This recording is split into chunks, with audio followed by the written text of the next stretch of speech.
Hello my treasures, we're on the hunt for rogues in Hearthstone Twist with a Barnes Hunter. The idea behind this deck is quite simple. We're going to be only using two minions within it, Barnes and Yasharaj. Barnes will drag out Yasharaj as a 1/1 copy, which will then drag out Yasharaj as the 10/10 copy at the end of the turn, basically allowing you to overwhelm your opponent on turn 5 and not a lot of classes actually in Twist can. And even if we don't pull off the combo, we still have a bunch of ways to generate tokens and additional minions to overwhelm our opponent while also hitting their face with a bunch of the direct damaging spells that are available to Hunter in Twist. Now for the Mulligan guide, the first and most important card to keep in your open hand if you see it is Barnes. Outside of this, you're going to be looking for cards like Bear Trap and Explosive Trap in order to protect your own face, cards that will draw you into additional cards such as Tracking or Flare. It is also worth mentioning if you're facing against a mage, you always want to keep a flare just in case of a ice block. Now with that all being said, let's look at some games. Okay, time for a game against Rogue, one of the decks that I keep facing over and over and over again, and I wish Twist would go back to where it was week 1. Had so much fun week 1 Twist. Okay, there's Lock and Loaded. Lock and Loaded isn't necessarily bad. Freezing Trap actually is probably bad in this matchup. Killing Command doesn't really do anything unless we have a Beast. But we do have a way to get to a Beast through Lock and Loaded. Call of the Wild also is a card that I cut out at one point, and then games ended up going into late game anyways, so the Call of the Wild felt better than Animal Companion 90% of the time. At least in my opinion. It's something that I kept going back and forth between, though. There's Balls of Spiders for next turn, which is actually good.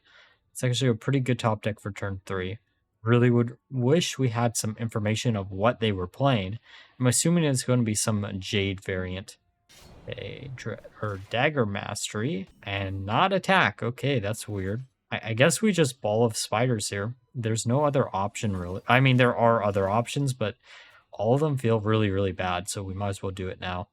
Now, there is something that you have to worry about this deck. Okay, that's... So they have some Pirates. And of course, they had the Jade Telegram. That's the card that I was about to warn you all about.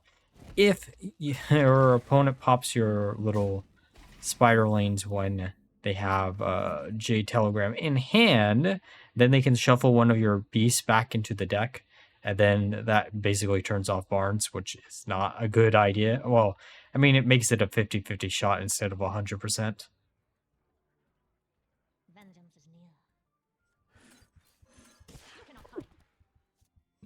That is a spicy AoE. I can't remember if it was this worm or the other worm that used to be 7 mana, but can you believe one of these was 7 mana back in the day? Man, there's a reason why they both didn't see any play. It is actually kind of sad that they printed direct support for both of those cards, and both of them don't see much play either right now, just because Hunter isn't really the most popular class. The most popular class most definitely is Warlock, I would say, in Twist, followed by Rogue. Let's go Bear Trap. Tracking. Go for another Tracking, maybe.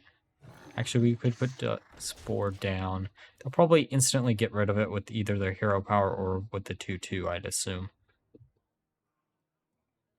Yep. Okay. That made a lot of sense. Out of all the random beasts that we could have generated, and that had to be it. Alright, let's Tracking into... Nope, no Barnes. That's kind of a shame. I guess we can just Explosive Trap. It's not really that good here, but it's better than nothing, right? Yeah, there's Explosive Trap. Or our Explosive Trap going off. Then there's the Bear Trap going off. And then there's their Black Paw. Oh, hey, Barnes top deck. Perfect. Actually, might as well just slam it down. There's too many times where I instantly drew into Yasharaj that slamming this down as soon as we can, and we have a taunt, so we're not really worried too much there either. I really wish they had attacked with the 6/3 first, but that still is okay. They'll probably attack with the 3/3 into the 3/3. Yep. And then they'll go after Barnes. Interesting. It isn't like we have a way to bounce him back, so I don't know why they went that way. So how do we want to do this? Let's use Call of the Wild. Get rid of that like that. And then just pass it back.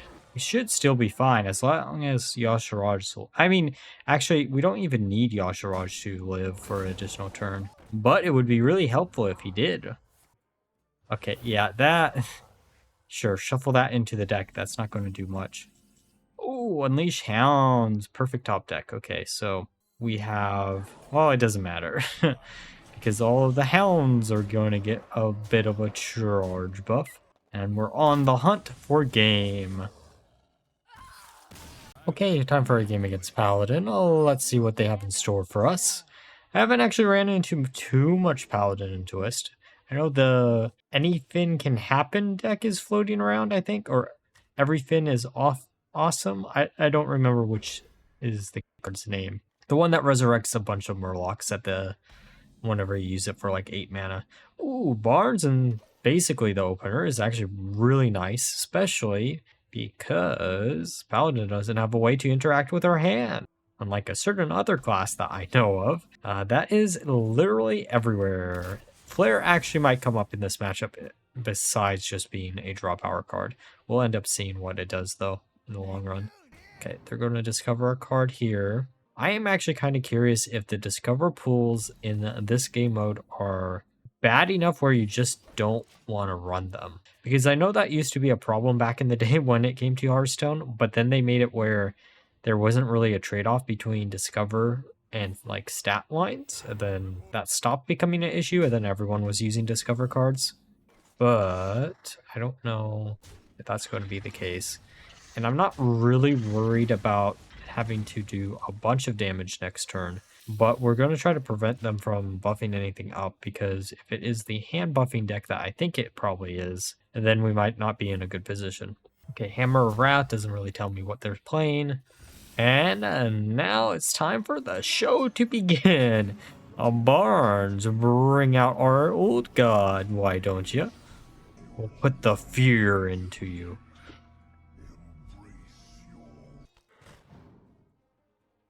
So there's the ivory chest piece that's going to heal them for 2. Probably is a little bit of a waste, to be honest, at this point. Okay, we're just going to be able to ram them for, what, 16 damage at the bare minimum here. I'm going to put down a bear trap just to have it. Then we can put down the river croc. I'm going to keep the quick shot for later. I don't know why, but I just rather put some board on, or minions on board.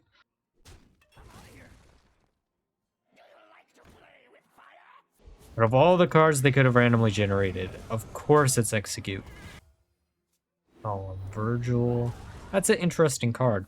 I think they buffed it up. I think it was a little bit more before. Maybe I'm wrong.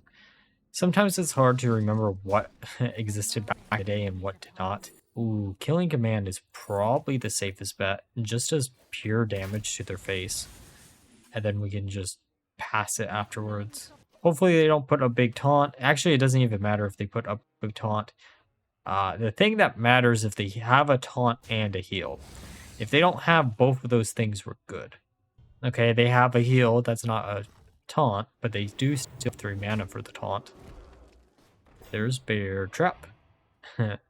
Putting this bear in them, I guess. Alright, I guess you could say they got a bear with us. Let's just finish them off quite quickly, if I don't say so myself, and goodbye. Okay, time for a game against Warrior. Let's see what we have in store for us this time. There's a few Warrior decks. I'm actually kind of shocked that Grim Patron isn't more prevalent in this meta.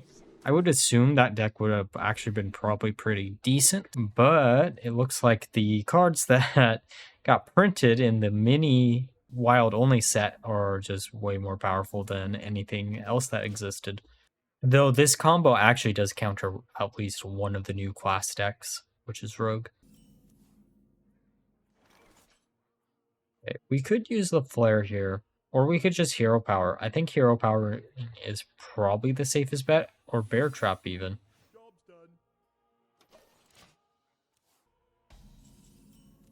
Looks like we're not going to be able to pull off the combo this game, which is fine. That just means we're going to showcase us winning without it, right? Unless they have a dirty rat to just slam down Yasharaj on like turn 3 or 4. Blast from the Past. That's actually a cool card. I wish there was a little bit more Bomb Warrior support in this. Actually, no, never mind. I'm not going to finish that statement. Oh, hey, look who decided to make it one turn too late. Thanks, Barnes. If you guys were like swapped around a little bit, then we could have just slammed down the combo in 2 turns. But no, you had to be right after each other in the opposite order.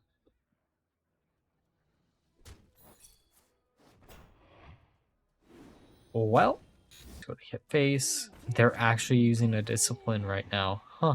I would have assumed that I would have... That's a weird choice they made, but it is what it is. Okay, so how do we want to do this? I guess we can just show them that we... what we were planning on doing if Barnes wasn't in the wrong order. Behold, a Barnes. Playwright of Karazhan. I think that was his official title. It's been so long since I've done Karazhan. Okay, there's the coin. Iron Juggernaut. Really cool mount in WoW that I actually happen to own.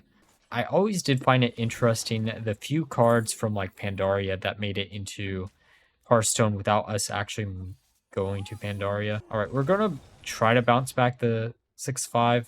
I know that probably isn't the best idea because it shovels in our bomb in our deck, but what are the chances that they actually play it down right away again, right? They're going to probably try to win off of Cthun, if I had to guess. And, I mean, at least they're smart, I guess. Alright, let's pop that Divine Shield. We might as well go all the way.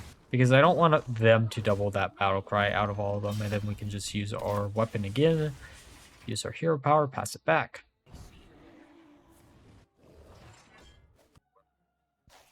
Okay, let's use Call of the Wild because we're feeling a bit wild right about now. They're down to 11. We do have Crush in hand. As long as they don't heal and put down a taunt, we should be fine, right? I think.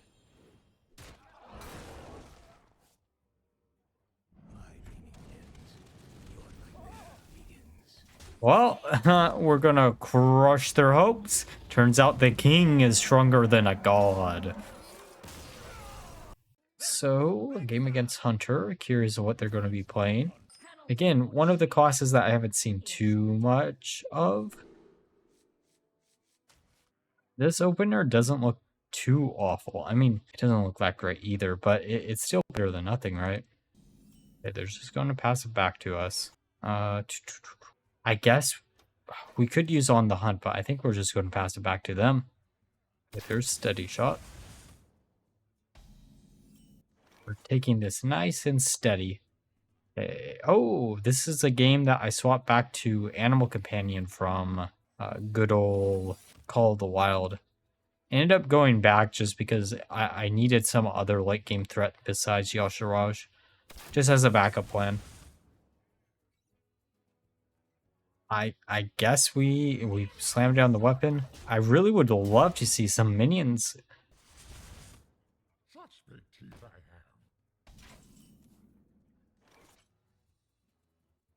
That doesn't really tell me much information. I know there is a Hunter deck floating around besides this, where it focuses on like swarming the board. I guess it's technically just Face Hunter, right? Also, we really did that in the wrong order. We should have done Lock and Loaded first. Might as well go Face. I don't really care about doing additional damage to their minion, and we're only really going to get 2 uses. Another Ball of Spiders, which... Okay, that's fine, I guess.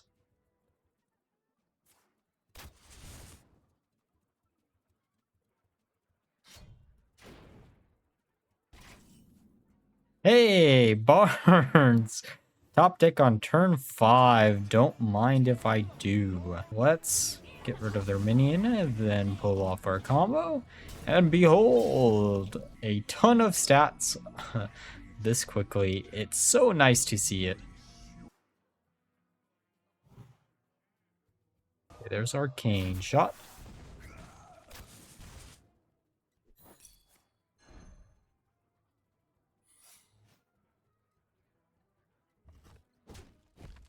fact that they could actually get rid of Yashiraj so easily is kind of a shame, but it happens. It happens from time to time.